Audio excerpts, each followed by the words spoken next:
karena tidak adanya anggaran yang terencana di APBD, maka digunakanlah prosedur belanja tidak terduga, dan itu mekanisme itu sudah ada. Mekanisme itu ada, baik itu terkait rumah mau terkait pelaksanaan operasional, itu sudah bisa tergantung daripada IC atau Incident Command. Incident Commander-nya itu melakukan aktivitas atau menyusun sebuah kebutuhan-kebutuhan operasional termasuk anggarannya. Jadi mekanisme ini sebetulnya sudah diketahui ya, sudah diketahui. Kebetulan kami juga sudah komunikasi. Memang kembali keputusan kepada kebijakan ada di daerah, kan begitu. Apakah menggunakan CSR? Monggo silakan, bisa saja. CSR atau menggunakan Banmas, monggo silakan. Menggunakan potensi-potensi lainnya, silakan. Kata kuncinya adalah bagaimana segera melakukan pemulihan.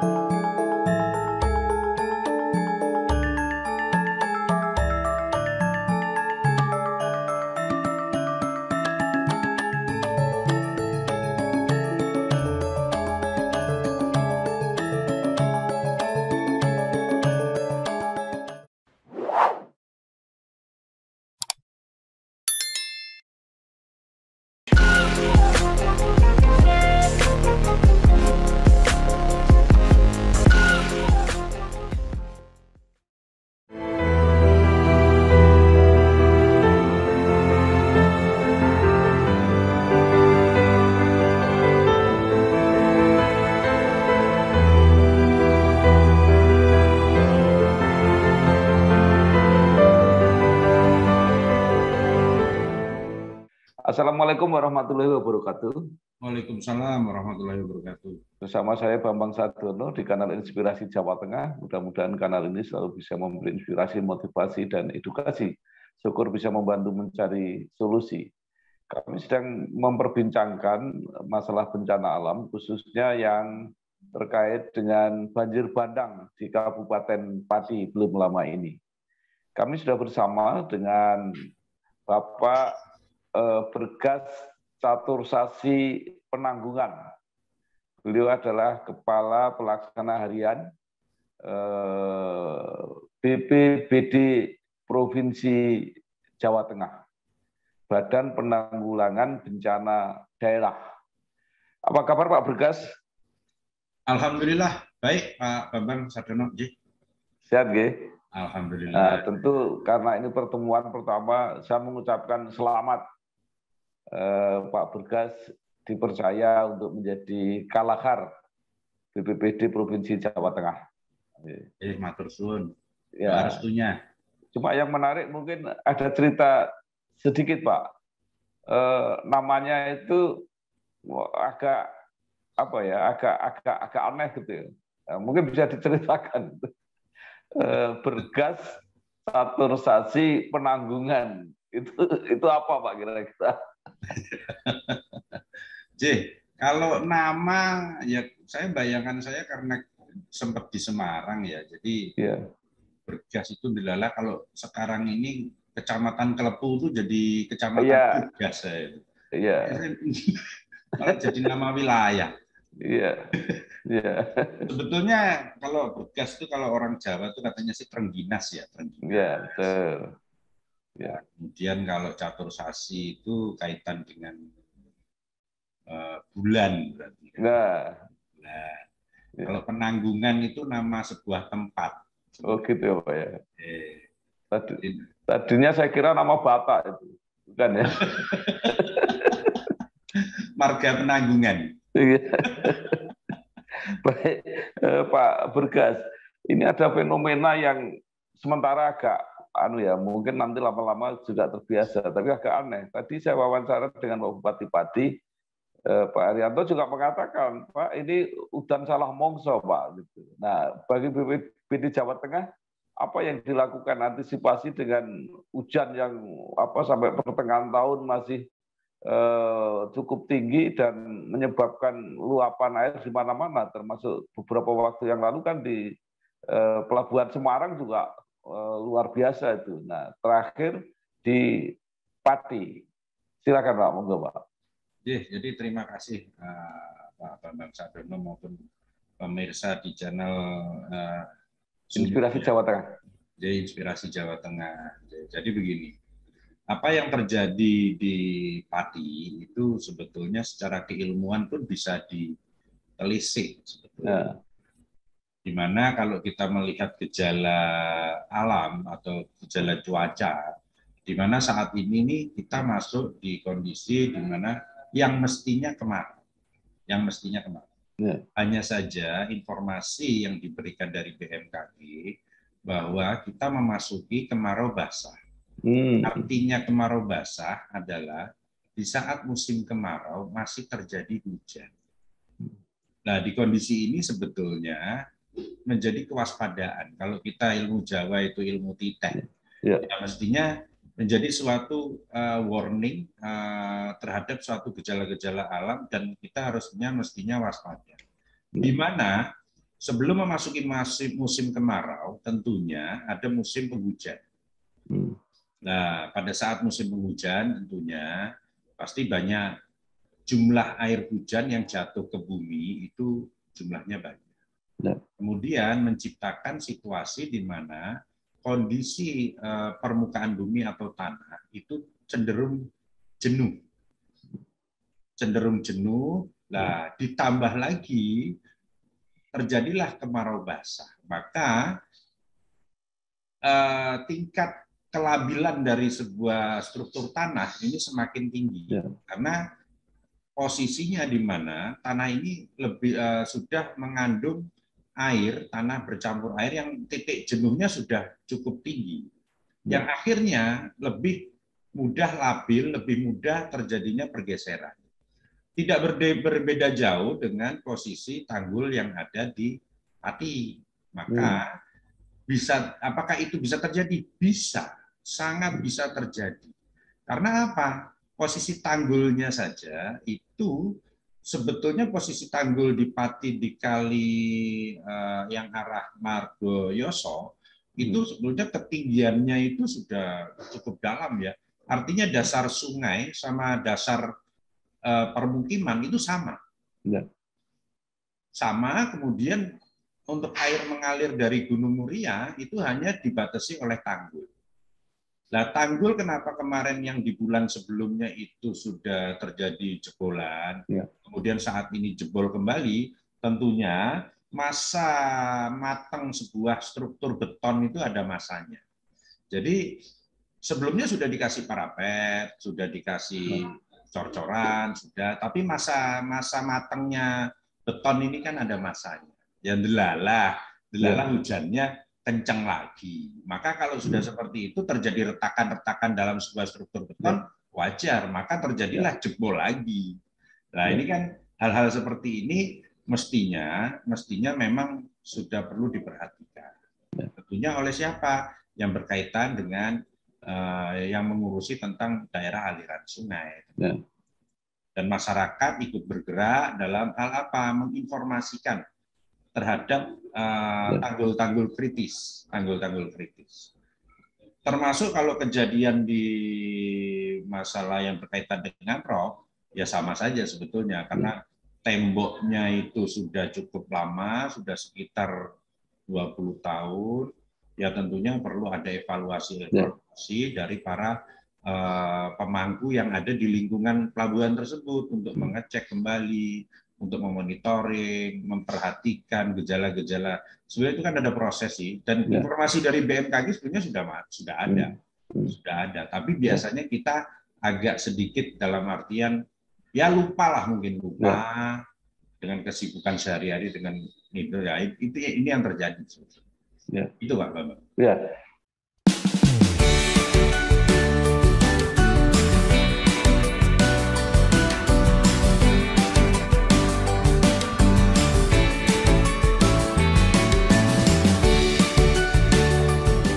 Saya Bambang Sadono. Saat ini saya sedang berada di Soto Kemiri, Pak Rasdi Tarsan di Kota Pati. Ini soto terenak, soto Kemiri terenak. Karena di Desa Kemiri ya Bu. di Desa Kemiri dan masaknya pakai kemiri. Kita belum ke Pati kalau belum mencoba soto kemiri. Terima kasih, saya Bambang Sadono, inspirasi untuk bangsa, inspirasi Jawa Tengah dan Bangsa TV.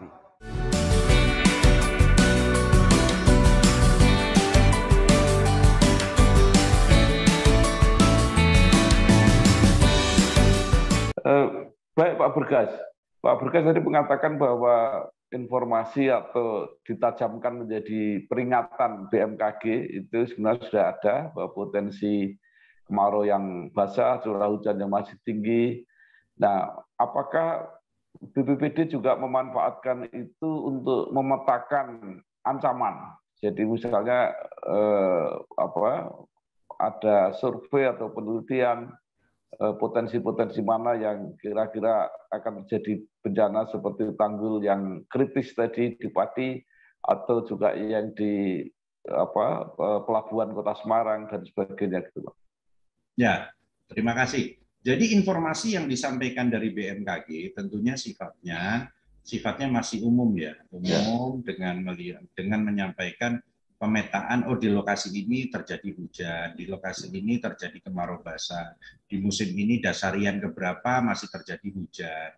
Itu tentunya ini yang akan sangat memahami situasi wilayahnya, pemetaan terhadap suatu wilayahnya, itu adalah daerah setempat. Ya, daerah setempat. Misalnya kalau BPBD Pati ya mestinya daerah BPBD Pati punya kajian rawan bencananya, pasti ada, kan begitu. Nah di situ sudah melakukan pemetaan bahwa misal begini, kejadian yang ada di Pati itu kan ada di kecamatan Kota Pati juga kena, kemudian kecamatan Margoyoso kena, ada empat kecamatan, ya. Di situ di mana ada Kali Simo, ada Kali Doro, itu sumbernya itu berawal dari ada di Gembong. Ya. Kemudian yang di Margoyoso itu artinya langsung dari Gunung Muria yang mengalir ke pantai utara Jawa. Sedangkan kalau yang Kali Simo dan Kali Doro itu mengarah kepada permukiman di perkotaan Pati, di mana di tengah-tengahnya itu ada rumah sakit Suwondo. Gembong ini dibangun di zaman Belanda, di mana dia tingkat elevasi maksimalnya itu 9,5. Di musim penghujan 9,5 ini sudah tercapai. Maka pada saat bila terjadi hujan kembali, maka air itu sudah tidak ditampung lagi oleh waduk Gembong, tapi langsung menuju kepada Sungai Simo dan Kalidoro. Maka sudah dipastikan dengan beban tanggul yang ada, sudah dipastikan akan terjadi limpasan. Sudah pasti, dan makanya kecamatan kota akhirnya terjadilah limpasan. Kan begitu. Nah ini kembali lagi memang apa yang harus dilakukan, informasi apa yang harus dilakukan, mestinya informasi ini yang paling paham betul itu adalah daerah setempat. Bagaimana sih kondisi Gembong? Bagaimana sih daerah aliran sungai yang ada semuanya yang ada di Pati? Apakah sedimentasinya terjadi sebuah normalisasi atau tidak? Atau terjadi penguatan tanggul atau tidak? Lah kembalinya memang yang paling paham adalah daerah. Kami di provinsi menginformasikan bahwa informasi dari BMKG agar pemerintah daerah melalui BPBD itu mulai siap-siap. Artinya siap-siap menginformasikan kepada masyarakat ini masih hujan, ini masih kemarau basah loh, artinya masih ada terjadi hujan loh, tanah-tanah pasti masih jenuh loh, di mana kemungkinan terjadinya longsor juga cukup tinggi. Karena di masa-masa seperti ini biasanya hujannya itu intensitasnya tinggi, walaupun durasinya mungkin pendek, tapi kayak digebyur, kayak dibiuk gitu. Nah, hal-hal seperti ini yang harusnya menjadi pemahaman kita bersama, termasuk masyarakat, untuk melihat ini. Melihat memperhatikan lingkungannya, di mana lingkungan itu artinya bisa mengancam. Maka tidak dipungkiri kembali kalau misalnya seperti yang di wilayah Tunjung Rejo, Bulu Manis, ini seperti bandang, seperti kena tsunami kecil, bles. Karena ketinggian tanggulnya saja sudah di atas 2 meter. Itu kan luar biasa sekali.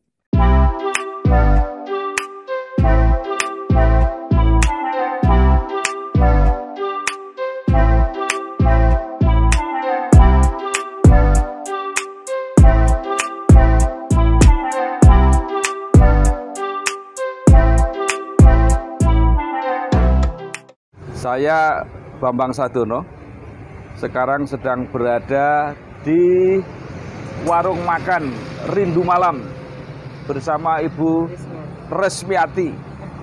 Ini warung makan lengkap di Blora yang cukup terkenal dan masakannya enak, itu ya Bu ya? Iya, makasih Pak. Silakan kalau sempat ke Blora jangan lupa mampir ke Rindu Malam. Bukanya cuma malam hari. Saya Bambang Sadono dari Inspirasi Jawa Tengah, inspirasi untuk bangsa dan Bangsa TV.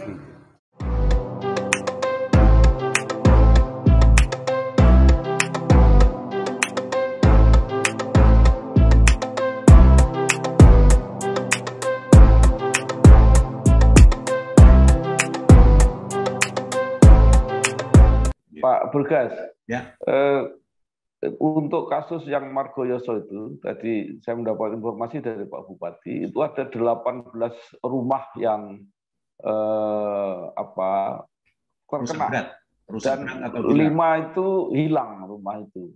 Nah, sekarang sedang masyarakat dan pemerintah kabupaten sedang dalam proses untuk merehabilitasi. Ada yang perlu dipindahkan karena tempatnya itu sangat dekat dengan tanggul. Nah, Pak Bupati punya kesulitan untuk mengeluarkan dana cadangan, itu harus dalam kondisi tanggap darurat. Nah, sampai sekarang keputusan itu belum diambil. Lalu apa yang bisa dilakukan oleh BPBD Jawa Tengah, Pak? Oke, jadi gini, semua itu sudah diatur sebetulnya, sudah diatur dalam peraturan Permendagri nomor 21 tahun 2011 berkaitan penggunaan belanja tidak terduga. Beberapa waktu lalu sudah kami sampaikan kepada Ketua TAPD, juga sekaligus Sekda, sekaligus sebagai Kepala BPBD. Sekda itu kan ex officio Kepala BPBD. Nah, di mana sebetulnya solusi dari sebuah kejadian kedaruratan itu adalah belanja tidak terduga. Dan belanja tidak terduga ini angkanya ini unlimited, artinya tidak terbatas. Kita ambil contoh sebagaimana COVID-19, pada saat angka keuangan atau anggaran itu tidak tercukupi, maka pemerintah pusat mengambil sikap, lakukanlah refocusing. Tidak berbeda jauh di daerah, juga sama. Artinya pada saat ini dirasa menjadi sebuah kebutuhan kedaruratan, ya maka lakukanlah perjalanan penggunaan BDT. Tentunya BDT ini ada mekanismenya. Mekanismenya yaitu pertama adanya pernyataan kejadian bencana atau peristiwa kejadian bencana, di mana tanggul jebol ini yang berdampak kepada masyarakat harus dilakukan upaya-upaya segera pemulihan. Karena tidak adanya anggaran yang terencana di APBD, maka digunakanlah prosedur belanja tidak terduga, dan itu mekanisme itu sudah ada. Mekanisme itu ada, baik itu terkait rumah mau terkait pelaksanaan operasional, itu sudah bisa tergantung daripada IC atau Incident Command. Incident Commander-nya itu melakukan aktivitas atau menyusun sebuah kebutuhan-kebutuhan operasional termasuk anggarannya. Jadi mekanisme ini sebetulnya sudah diketahui ya, sudah diketahui. Kebetulan kami juga sudah komunikasi. Memang kembali keputusan kepada kebijakan ada di daerah, kan begitu. Apakah menggunakan CSR? Monggo silakan, bisa saja. CSR atau menggunakan Banmas, monggo silakan. Menggunakan potensi-potensi lainnya, silakan. Kata kuncinya adalah bagaimana segera melakukan pemulihan. Kalau kami lihat perkembangan di lapangan, sudah ada kemajuan dari kejadian sebelumnya, di mana upaya-upaya antisipasi yang sifatnya kedaruratan sudah dilakukan.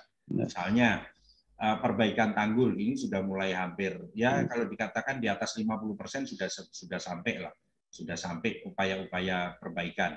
Di mana apabila terjadi cuaca tidak baik lagi, minimal upaya penanggulan ini sudah berjalan. Yang kedua, yang berikutnya adalah upaya-upaya pembersihan. Upaya-upaya pembersihan sudah dilakukan. Maka hanya saja apakah sudah selesai? Jelas belum. Jelas belum. Karena ini berproses dengan jumlah sedimentasi lumpur yang ada di mana-mana. Ini jelas sangat mengganggu aktivitas pemulihan maupun aktivitas masyarakat. Maka tentunya penggunaan alat berat akan cenderung lebih efektif daripada penggunaan tenaga manusia.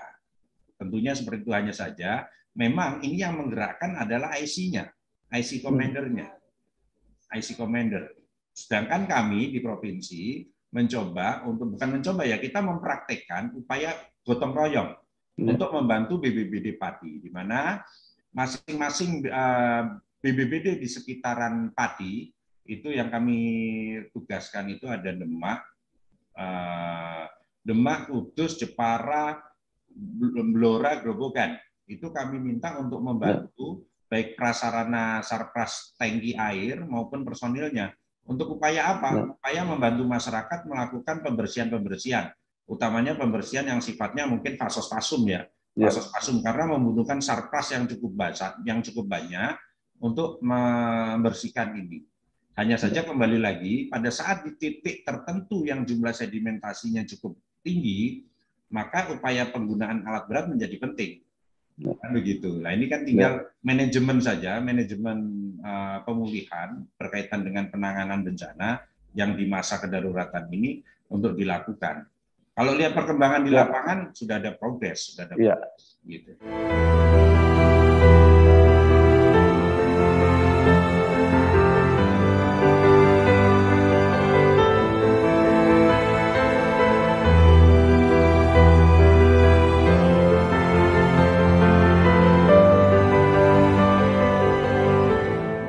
Baik, Pak Bergas, ada yang menarik itu kasus banjir bandang di Margoyoso.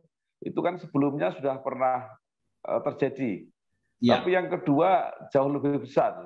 Nah, tadi Pak Bupati mengatakan kenapa itu terjadi luapan itu, karena antara lain sungainya itu penuh dengan sampah-sampah besar, itu pohon-pohon dan sebagainya itu.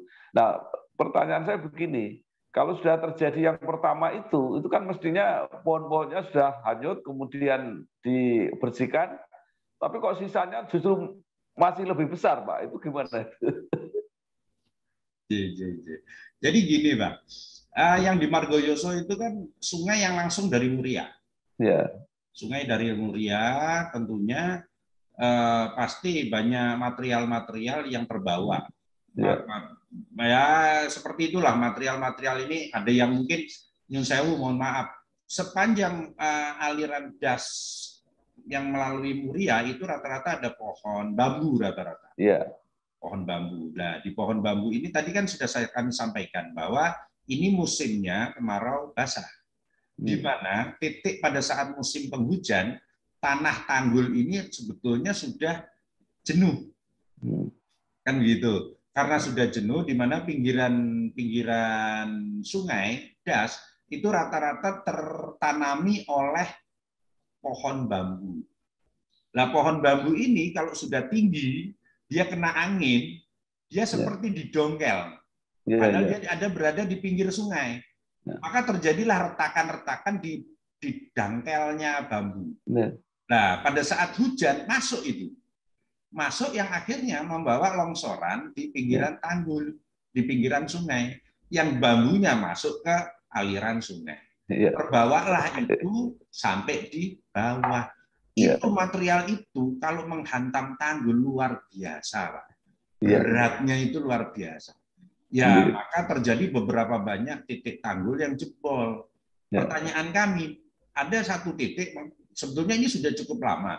Sebetulnya pohon bambu itu menguatkan tanggul atau justru merusak, membuat kerawanan tanggul. Ya. Ada sebuah ilmu, oh namanya tanggul harus ditanami biar kuat akarnya. Nah, tapi prakteknya ini justru membahayakan, kan begitu. Banyak sekali kejadian tanggul ini ditanami, bukan ditanami ya, ini tumbuh-tumbuh sendiri dengan pohon bambu yang menjulang tinggi. Pada saat menjulang tinggi, namanya angin itu kayak mengoyak-ngoyak pohon bambu ini yang akhirnya dangkel ini retak.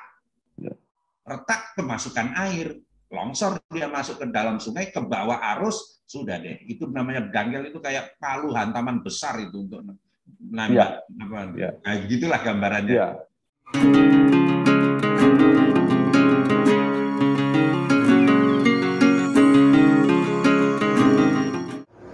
Saya Bambang Sadono, sekarang sedang bersama dengan Haji Iksan Haryanto yang mendirikan dan mengembangkan kopi cangkir lelet di Rembang. Juga bersama dengan Mbak Vera Damayanti yang memimpin langsung kegiatan kopi cangkir lelet ini. Ini kopi paling terkenal di Rembang dan sekitarnya. Jadi ya, mudah-mudahan siapa saja yang berkunjung ke Rembang bisa mencoba kopi cangkir lelet.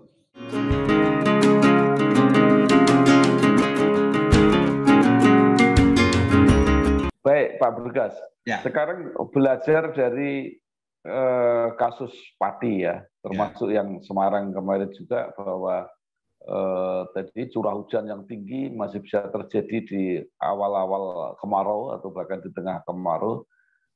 Apa yang dilakukan BPBD Jawa Tengah untuk mengantisipasi kasus-kasus serupa yang akan datang? Atau dengan lebih fokus lagi, apakah sudah bisa diprediksi apalagi di mana lagi yang kira-kira akan terjadi bencana?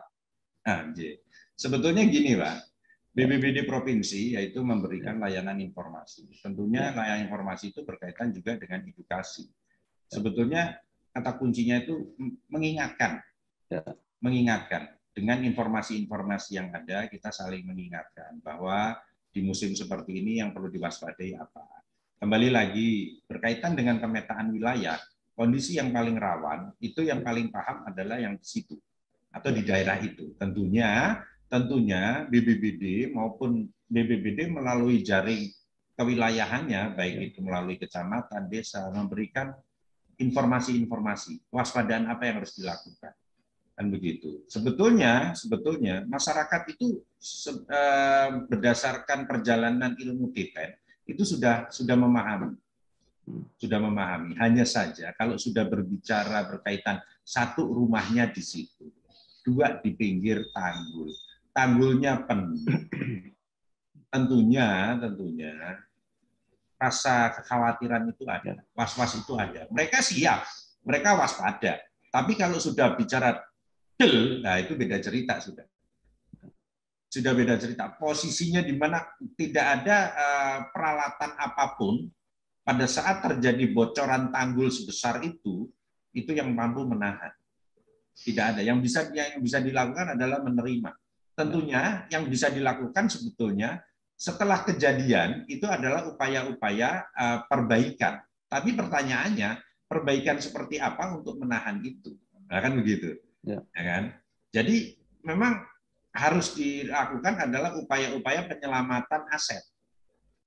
Penyelamatan aset masyarakat, penyelamatan nyawa itu menjadi penting, jiwa itu menjadi penting dibandingkan semuanya. Karena apa? Tinggalnya di pinggir tanggul, sekitaran tanggul. Tanggulnya setinggi 2 meter lebih. Itu jelas posisi sangat rawan. Kalau kita berbicara relokasi, tidak mudah semudah itu untuk melakukan relokasi dalam situasi yang berkaitan dengan penghidupan masyarakat. Yang biasanya bertani, di situ biasanya itu tidak mudah. Maka yang dilakukan adalah upaya-upaya mengedukasi masyarakat, meningkatkan kapasitas masyarakat apabila terjadi kejadian bencana. Ya. Kan begitu. Ya, kalau tidak salah pada waktu melantik Bapak, Pak Gubernur pernah mengingatkan supaya tetap siaga bencana sampai Februari 2023 kalau begitu Pak ya. Ya. Nah, apa ini maksudnya Pak? Sebetulnya siap siaga itu dilakukan karena bencana itu adalah sebuah siklus. Sebuah siklus kejadian alam.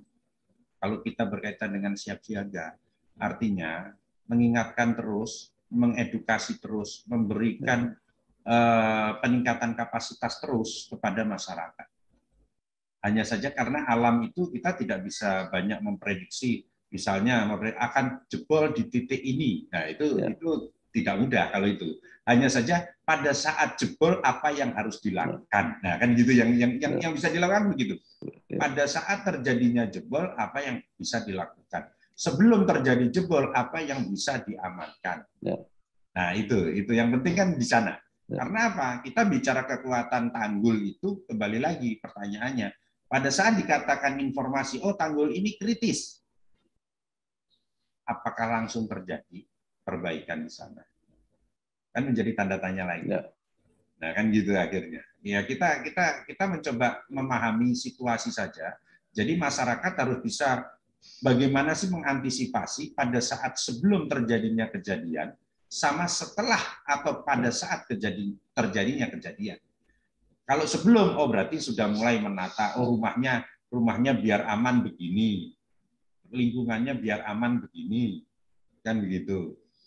Nanti pada saat kejadian, oh barang-barang nanti sudah diselamatkan, aset warga itu sudah bisa diselamatkan. Larinya ke sini, mengamankannya di sini. Kalau sudah terjadi, oh berarti pembersihannya gimana? Kan gitu. Itu yang terjadi.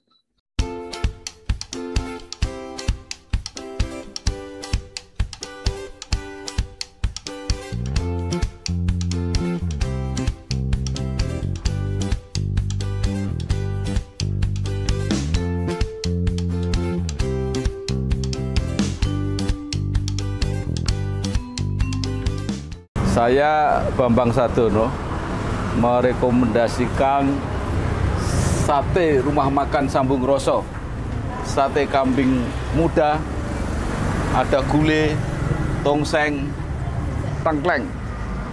Ini tidak yang paling enak di Grobogan, tapi mungkin sate kambing paling enak di seluruh dunia.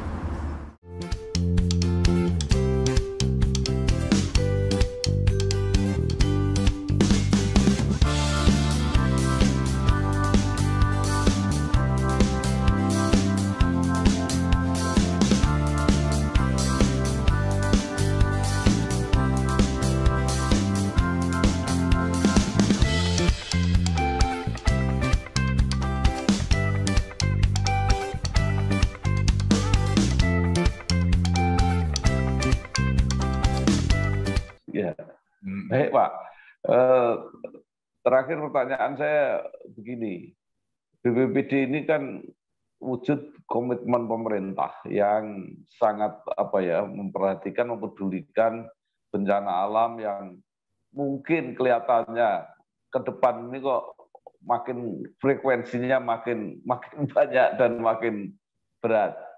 Tetapi bagaimanapun karena ini institusi yang agak baru gitu ya. Nah, kalau menurut Bapak sekarang yang berada di situ, apa saja yang sebenarnya masih menjadi kendala dan perlu ditingkatkan lagi ini posisi BPBD ini? Ya, terima kasih.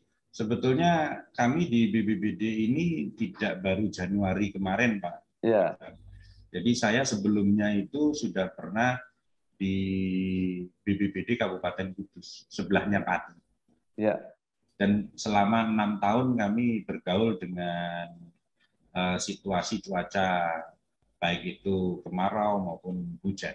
Jadi sudah cukup lama kami 6 tahun di BPBD, sedikit banyak punya gambaran. Sebetulnya BPBD ini bagaimana sih? Sebetulnya BPBD ini adalah bentuk perhatian pemerintah melalui Undang-Undang 24 tahun 2007 untuk lebih fokus berkaitan dengan penanganan perubahan iklim dan penanganan bencana. Hanya saja memang di posisi ini memang betul kita namanya bencana itu bukan urusannya BPBD tapi urusan bersama. Maka yang terjadi adalah bagaimana sih yang berkaitan dengan urusan bersama ini. Kalau berkaitan dengan urusan bersama, maka yang terpenting adalah perhatian. Apakah kita fokus kepada perbaikan dan pemulihan pasca bencana, atau melakukan hal-hal yang sifatnya mengantisipasi sebelum terjadinya bencana. Harapan kami ke depan, sebetulnya bencana ini kan sebuah siklus. Maka baik dari mulai pemerintah pusat sampai dengan pemerintah provinsi dan pemerintah daerah kabupaten kota, pada saat ada sebuah rekomendasi yang berkaitan, yang terbentuk dalam sebuah dokumentasi, baik itu yang disebabkan oleh bencana, itu segera dilakukan pemulihan. Karena apa? Jujur saja, kata kuncinya adalah mengurangi kejadian atau agar siklus bencana ini tidak terulang. Ya. Pada saat siklus bencana ini terulang, maka dikatakan bahwa itu tidak pernah dilakukan apa-apa. Kan begitu. Menjadi beda pada saat siklus ini tidak terulang di titik yang sama. Kalau di titik yang lain beda lagi cerita. Tapi kalau di titik yang sama, harapan kami tidak terulang. Maka upaya perbaikan itu yang menjadi perhatian. Siapa yang menjadi perhatian dan menjadi apakah siklus ini menjadi prioritas atau tidak? Kadang-kadang agak terpinggirkan, tidak menjadi sebuah prioritas pada saat ini terjadi berulang.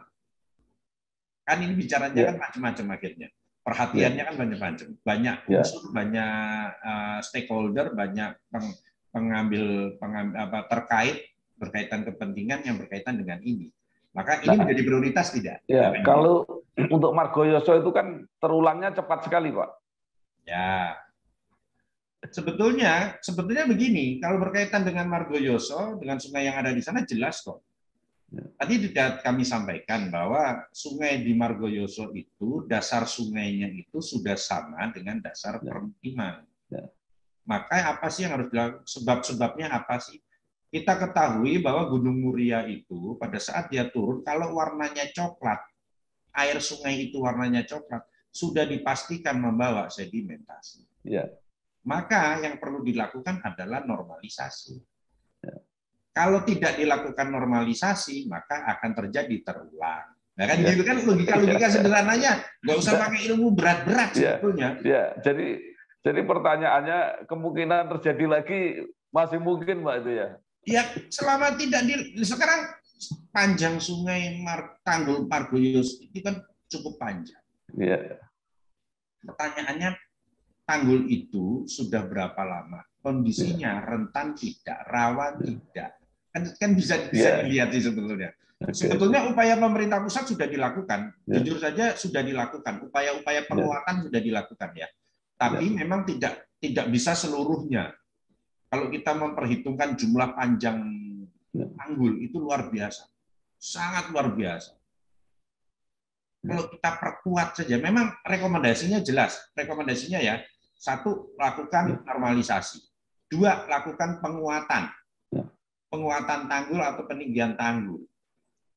Nah, pertanyaannya, mau seberapa kuat yang diberikan, mau seberapa panjang normalisasi yang dilakukan, itu kembalinya kepada kemampuan keuangan. Baik itu kemampuan keuangan para pengelola DAS.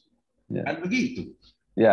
Nah, nanti ditanya lagi, titiknya di mana nanti? Yang berarti yang belum diperbaiki tentunya, yang belum dikuatkan, berarti punya kondisi rawan, kan begitu? Ya, jadi sebenarnya yang mau saya tanyakan ke situ, Pak. Jadi seberapa besar sebenarnya budget atau anggaran yang dibutuhkan dan yang disediakan? Itu kan ada kesenjangan antara yang dibutuhkan dan yang disediakan, yang kemudian menjadi kendala untuk penanggulangan bencana ini, Pak. Ya, justru itu kembalinya dari kemampuan keuangan pusat sampai dengan daerah, mengalokasikannya apakah menjadi sebuah prioritas, kan gitu. Kita memang agak berspekulasi sih di sini sih. Oh ini mestinya penting nih, tapi penting yang ini ya gitu ya. Kembali lagi, ini sudah ada rembuk ya, sudah ada rembuk sudah ada musyawarah, sudah ada rapat tentunya di tingkat pengambil kebijakan untuk melakukan itu. Kan tentunya dari kementerian, kalau bicara DAS tentunya Kementerian PUPR, bicara DAS, ada BBWS turunan di bawahnya, kan begitu. Maka kembalinya sekarang tanya, angkanya berapa sih Kementerian PUPR di pusat? Apakah besar? Ternyata tidak besar juga dengan berbagai macam permasalahan se-Indonesia Raya. Tentunya tidak mudah. Maka sebetulnya solusinya adalah yaitu tadi masyarakat dilibatkan untuk care terhadap lingkungannya. Bagaimana sih masyarakat tuh sebetulnya mampu kok kalau kita tahu hitungannya, masyarakat mampu kok untuk membuat suatu penguatan. Tapi permasalahannya kadang-kadang dengan berbagai macam kebijakan, kewenangan segala macam yang berkaitan dengan sungai, itu akhirnya ada kewenangan. Oh, tidak boleh, kan gitu. Karena kewenangannya bukan kewenangan desa, bukan kewenangan pemerintah daerah. Ya, akhirnya baliknya kan ke pusat lagi. Ya sudah, kalau sudah begitu, kalau kita kena yang urusan begitu, beda cerita, kan gitu.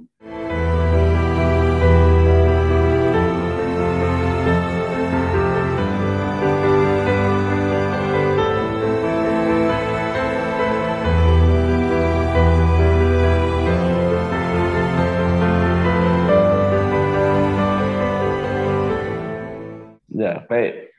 Terakhir begini, Pak. Apakah daerah atau kawasan yang telah tertimpa bencana, terjadi bencana, itu menjadi prioritas untuk perencanaan misalnya rehabilitasi infrastruktur dan sebagainya, menjadi pertimbangan utama untuk diprioritaskan? Nah, kembalinya semua ada kewenangan. Nah, misalnya begini, ada jembatan desa rubuh, ya kembalinya itu jembatan desa. Bagaimana rubuh desa? Desa kan sudah dapat dana desa, nah kan kembalinya rubuh lagi. Oh, itu jembatan kabupaten. Bagaimana kabupaten? Jadi prioritas tidak. Nah, itu kembalinya ke rembuk lagi, begitu. Kalau sudah bicara rembuk, ya keputusan hasil musyawarah itulah yang harus disepakati. Baik, terima kasih sekali Bapak Berkas Catur Sasi Penanggungan Esos MSI, Kepala Pelaksana Harian BPBD Provinsi Jawa Tengah. Banyak sekali yang sudah kita diskusikan. Mudah-mudahan ini memberi inspirasi kepada siapa saja, apakah itu masyarakat, apakah itu pimpinan daerah, ya, termasuk pimpinan institusi yang dari pusat, adalah bagaimana segera melakukan pemulihan terhadap peristiwa bencana alam yang tentu menimbulkan dampak dan korban di beberapa daerah. Saya kira itu, Pak, kesimpulan kita. Mudah-mudahan ada gunanya. Selamat bekerja, sukses, matur nuwun. Wassalamualaikum warahmatullahi wabarakatuh. Waalaikumsalam, mohon doa restunya Pak Sesepuh Bambang Sadono matur suwun. Sukses, Pak.